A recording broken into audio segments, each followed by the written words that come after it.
Hello, everybody. Welcome. I'm so excited to have Deb Indelight with us again this week because Deb is actually going to do a forecast for the year. Is that correct, Deb? I think it is, yeah. The essence of what this year being 2026 offer us. So I just want to put a bit of white behind that so that you can see. This is a beautiful bottle called the Star Child. So everything in this century is going to be about looking to balance the masculine and the feminine in life, looking to balance peace with love in the heart in order to bring about a different way and a new way, looking to become more spiritually minded and being aware of, that there is more to life than what's being presented. So this is for everything through the 20th century is going to be about, because when these two come together, they're going to come together as a violet energy, which you won't be able to see. But when pink and blue come together, it'll be violet.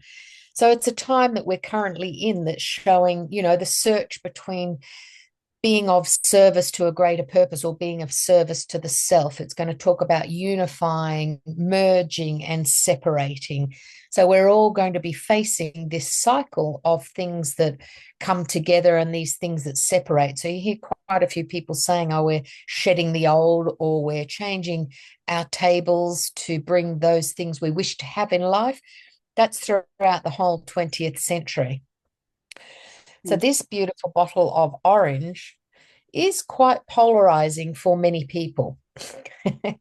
It's represented by the bottle 26, hence the reason we've got the violet, the blue and the pink coming together in the violet, and this is a solid orange color.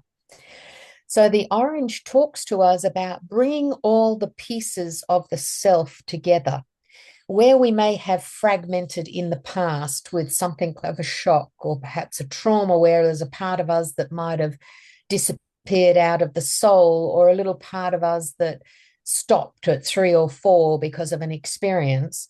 The orange and this year gives us a chance to touch those particular leftover parts like different segments of an orange and bring them home. So it's made up of the yellow and the red. So it gives us this opportunity to bring some wisdom and insight, beyond the survival, beyond the trauma being something that guides our life. It's going to give us an opportunity to effectively merge with what was conceived one way and actually recreate that thread with some insight into how we choose to sort of move forward in this particular year. And we're currently looking at this is the bottle number 1. And so for the energy of January, we can see it's quite connected to the blue at the top. And this is a deep magenta. So it's not actually a black, but it's more close to the pink.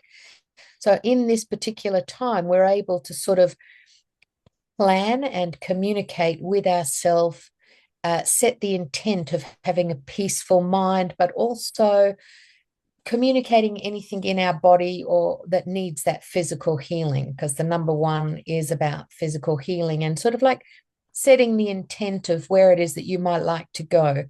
So with those 3 bottles coming together, it's like this ability to transform and find more peace, love, and understanding about the experiences that we've had in the past, and perhaps bring a little bit of insight and healing into that situation as we move through that year of 2026. It's called Humpty Dumpty, that bottle. So it's like not everything that's broken is, what's that story about the Japanese thing where the broken pots become more beautiful because the gold is showing the fallibility. So Yeah, I yeah. kind of get that feeling like there's more vulnerability if everybody understood that we are all traumatized in some way, shape, or form, but our responsibility is to perhaps rise above that from trapping us in repeating those patterns. So Yeah. that's a little snapshot of today. That's awesome. So we know what's in store for us for the year, Yeah. as well as for January. Where we might fall into challenge is if we fail to look at the trauma, or if we get caught in trauma bonding, or if we get caught in that being the problem and the words of, well, this happened to me. So if we can just adjust that trap of grieving something we've lost and bring that into, well, these things have happened for me for a greater understanding and a greater sense of bliss that's available to us when we let go of those patterns. Awesome. Thank you so much, Deb. If you want to get in touch with Deb, follow the link below and go into the workshops and events page, and they'll take you directly to Deb. So thank you again, Deb Indelight, and hope to see you again soon. You will. Ciao for now. Bye.